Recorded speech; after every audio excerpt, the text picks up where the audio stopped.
Hello everyone. तो आज हम सॉलिडवर्क्स के रिवॉल्व बॉस बेस फीचर्स को सीखने वाले हैं। लास्ट वीडियोस में हमने एक्सट्रूड बॉस बेस को भी समझा था, उसके सारे ऑप्शंस को भी समझा था। और आज हम रिवॉल्व बेस के सारे ऑप्शंस को समझेंगे one by one. Revolve boss base को समझने के लिए मैंने यहाँ पर एक स्केच बनाया हुआ है, और यहाँ पर हमने एक सेंटर लाइन भी, एक जो है रेफरेंस लाइन भी बोल सकते हैं इसे, वो हमने बनाई हुई है, जिसके ऑक्सिस में मुझे, जिसके थ्रू मुझे चारों तरफ इस स्केच को रिवॉल्व करना है। तो अब मैं रिवॉल्व पोस्टफिट को एक्टिवेट करता हूँ। यहाँ हमें एक मैसेज दिया गया है क्योंकि हमने जो स्केच बनाया हुआ है वो हमारा ओपन है, right. The sketch is currently open. जो हम जानते हैं, a non thin revolution features required a close sketch.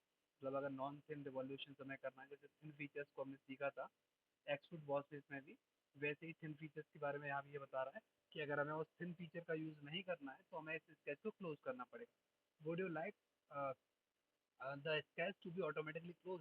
अगर इसे मैं यस कर देता हूँ इस ऑप्शन पे, तो यहाँ ऑटोमेटिकली ही मेरे दोनों ही एंड पॉइंट पर स्केच की, यानी ये पॉइंट और इस पॉइंट पर एक स्ट्रेट लाइन मेरी बन जाएगी, और मेरा स्केच जो है वो क्लोज हो जाएगा। अगर मैं इसे नो करता हूँ तो ये रिवॉल्व तो होगा बट वो थिन फीचर्स के थ्रू होगा। तो अभी हम पहले यस कर रहे हैं, फिर नो को भी देखेंगे। मैंने यस किया। यस करने के बाद आप देखोगे अब जो मेरा पार्ट बना हुआ है, जो रिवॉल्व हुआ है 360 डिग्री, वो हमारा कम्प्लीटली सॉलिड बेस में हुआ है। अभी आपको जो है लाइन वो शो नहीं हो रही होगी। जब मैं इसे फिनिश करूंगा और स्केच को हम देखेंगे, तब हम वहाँ पे उसे देख सकते हैं। यहाँ पर ये जो लाइन है वो ऑटोमेटिकली सिलेक्ट हो गई है, क्योंकि हमारे पास एक सिंगल ही सेंटर लाइन या रेफरेंस लाइन थी। अगर हमारे पास कई सारी मल्टीपल लाइन होती है रेफरेंस लाइन, तो फिर वहाँ हम सेलेक्ट करने का हमें ऑप्शन आता है कि हम किस लाइन के एक्सिस में रिवॉल्व करना चाहते हैं। फिर डायरेक्शन वन में हमें वही ऑप्शन देखने को मिले हैं जो एक्सट्रूड बॉस में था। ब्लाइंड मतलब हम एक डायरेक्शन उसे प्रोवाइड करें कि हमें कितना करना है। रिवॉल्व के केस में हम डिग्री प्रोवाइड करेंगे, right. Up to vertex, up to surface, offset from surface and mid space. इन सभी को हमने पहले ही जो है एक्सट्रूड बॉस पेज में किया हुआ है। तो आप जाकर उन सब को देख सकते हैं, इनके क्या मीनिंग है और इनको कैसे यूज करना होता है, राइट।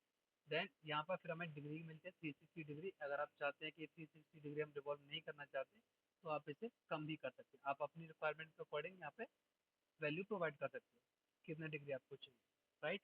डायरेक्शन टू, अब डायरेक्शन टू हमें किस तरीके से हेल्प करने वाली है। डायरेक्शन टू में मैं इस डायरेक्शन में हमने पहले रिवॉल्व किया था, अब डायरेक्शन टू में जस्ट उसके अपोजिट, और हम उसे कितना डिग्री प्रोवाइड करना चाहते हैं यहाँ पे हम उसे प्रोवाइड कर सकते हैं, राइट। And okay. तो आप देखोगे ये कम्प्लीटली सॉलिड भी है, राइट। अब एक बार इसे क्लोज कर देते हैं, डिलीट कर देते हैं, और हम देखते हैं जो हमारा थीम फीचर्स का था।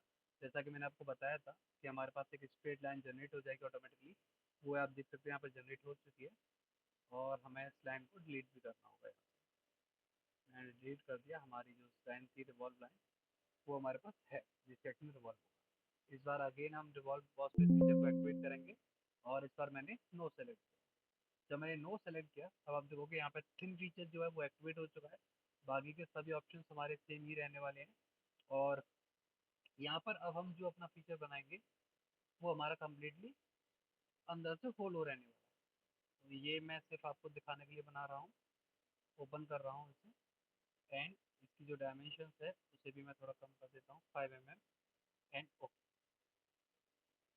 अब देख सकते हो रिवॉल्व बॉस के फीचर्स को ये किस तरीके से काम कर रहा है। आई थिंक आपको ये अच्छे से समझ आ गया होगा।